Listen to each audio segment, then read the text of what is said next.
This fall at a girls' soccer sectional game that I was attending, Kari Ferguson came over and sat by me. Thank you. First of all, Kari, for doing that. Not making me feel like a total loser. Kari came over and actually started a conversation with me, and one of the things that he ended up asking me was this: Father, when are we going to talk about sex?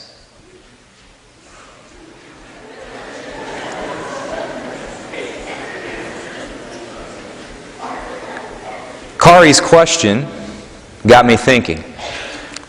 It got me thinking about how I had, at least in my first year, failed you. Failed you to talk about the issue of sexuality in terms of how the Catholic Church views it. And maybe we as a school have failed you. But I certainly know that in reflecting on what Kari was asking, that I have failed.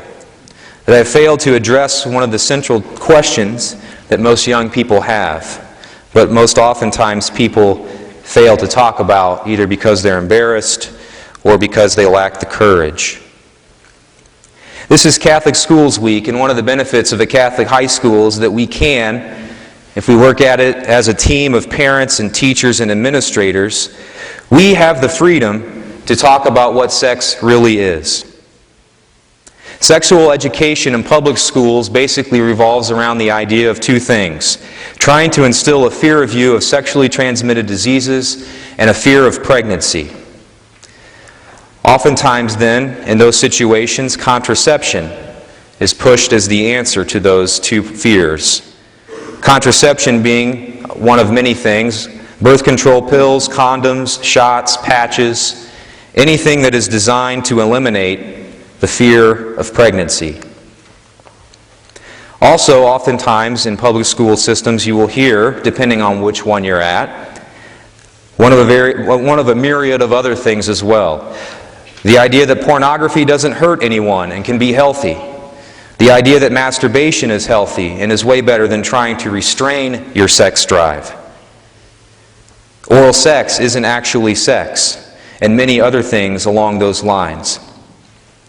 Before diving into what the Church actually says, I think it's important up front to address a concern that we often hear, especially as priests. The concern or the thing leveled at the Church is that the Church is obsessed with sex. They have all these rules about sex and are always talking about sex. But is it the Church that is obsessed with sex, or are we? And is the Church merely trying to help us deal with our obsession? If we are always thinking and obsessed with sexuality, then the Church, maybe, is only trying to help us with that obsession and trying to place it in its proper context. Let's look at the situation today. Today, TV is often softcore pornography. I've often said that I have no problem with sexuality on TV if it were ever portrayed realistically. I would have no problem with sexuality on TV if they showed people one time regretting their actions in the morning, show one person hurt or abandoned, show young girls who thought that a man was going to fulfill all their desires only to find themselves left completely and emotionally abandoned. But we never see that on TV. Here some say that people who feel bad after giving in to their sexual desires only feel bad because the Church taught them to feel bad. Good old Catholic guilt. But first of all, I can say that for our generation that is impossible, because in 31 years of existence I have never heard a homily about saving myself for marriage. I've never heard a homily about the problems with sex before marriage. I've never heard a homily about the joys and beauty of sex within its proper place. I've never heard a homily about contraception. So how is it that me feeling bad about violations of my sexuality is the Church's fault, if the Church that we've grown up in has largely failed to address it?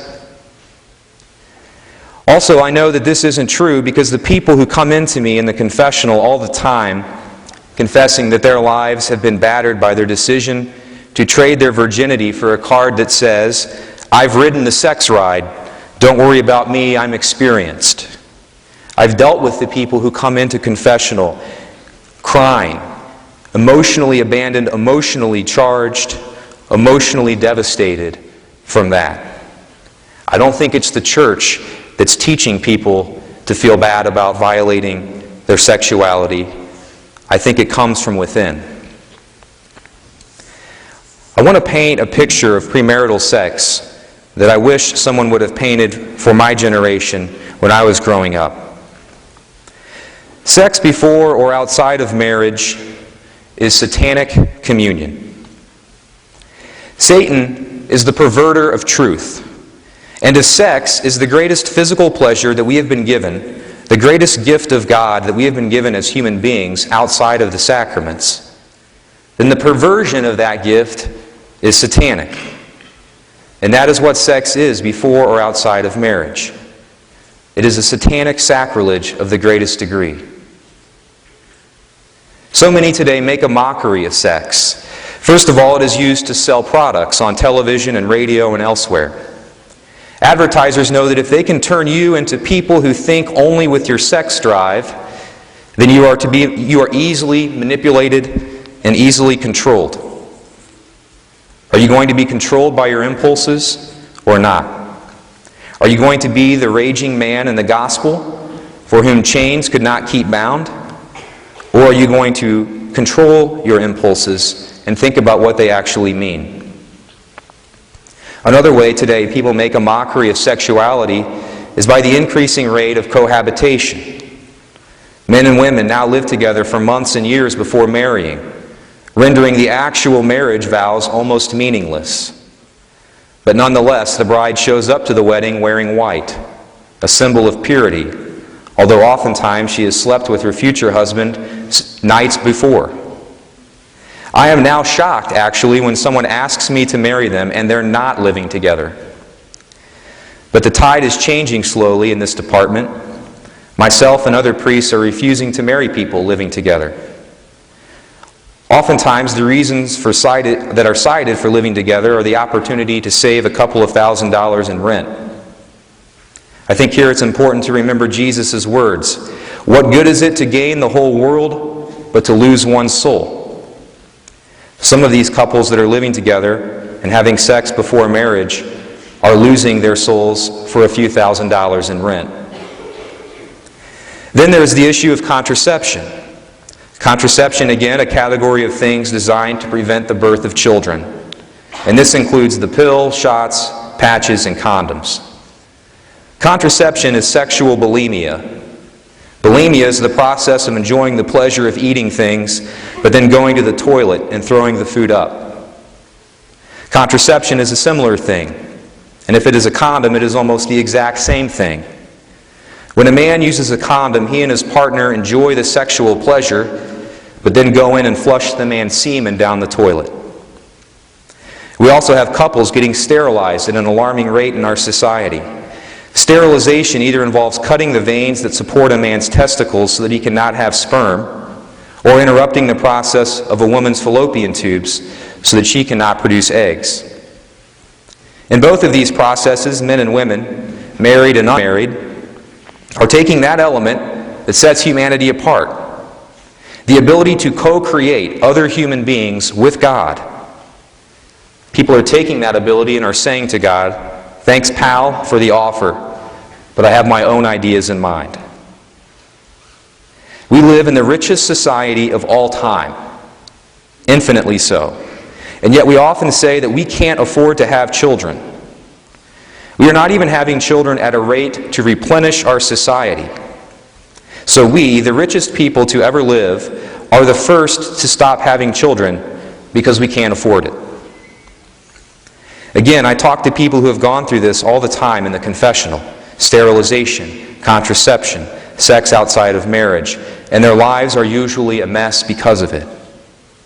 If I sound angry up here or harsh because I see the pain, if I sound angry up here or harsh, it is because I see the pain all the time from these sins. I'm not mad at the people who do them, and if a priest or the church ever gets mad at people, know that they are not actually of the church. But it is very sad to work with the people who are deceived into doing such things by the devil. Sometimes we just use sex because it is pleasurable. Pope John Paul II said famously that the opposite of love is not anger, but it is to use another person. And we do that. We use the other person. We lie to people just to get them to agree to let us use them. Sometimes in our society now, we even agree to simply use each other. And we basically say that up front. Let's just use each other. But this doesn't work either.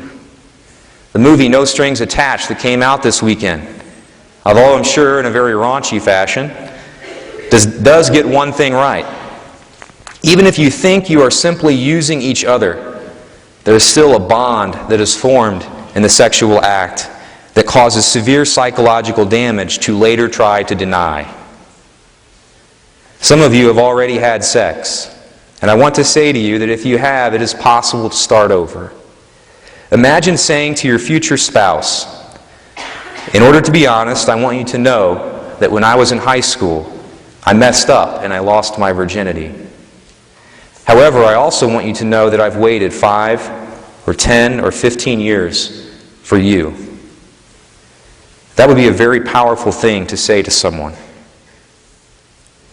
Having a healthy understanding of the pitfalls of sexuality in our country is important because we need to know them when we are young, and we need a healthy fear of things.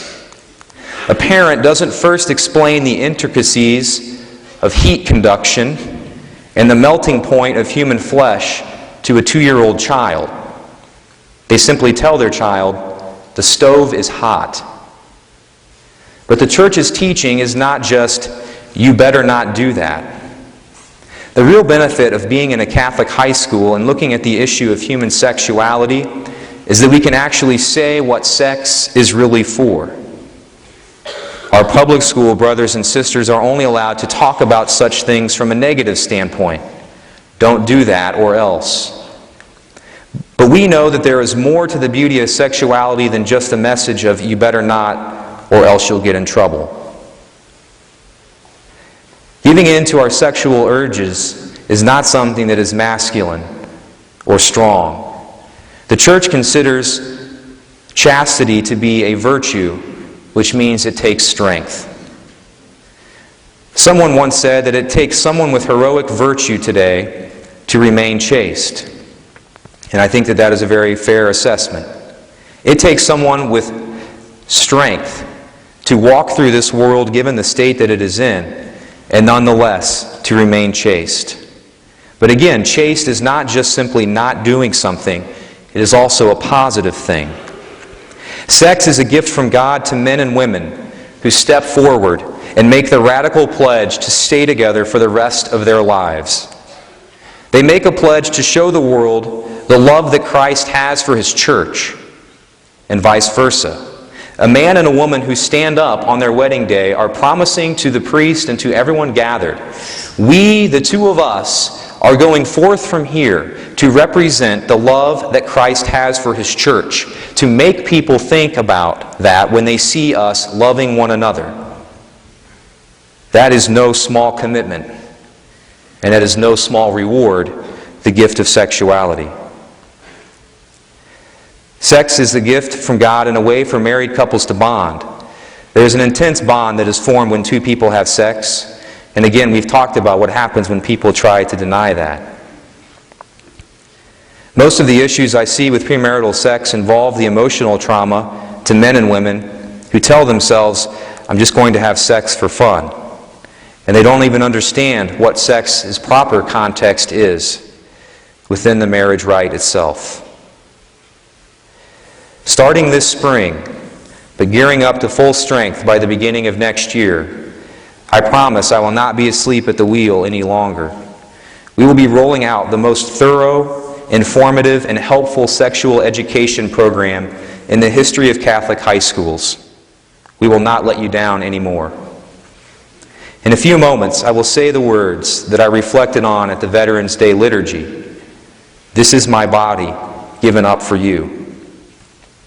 May those of us called to holy marriage say that and mean it. May we train ourselves to wait for the day where we will say to our spouse, "This is my body and I give it to you.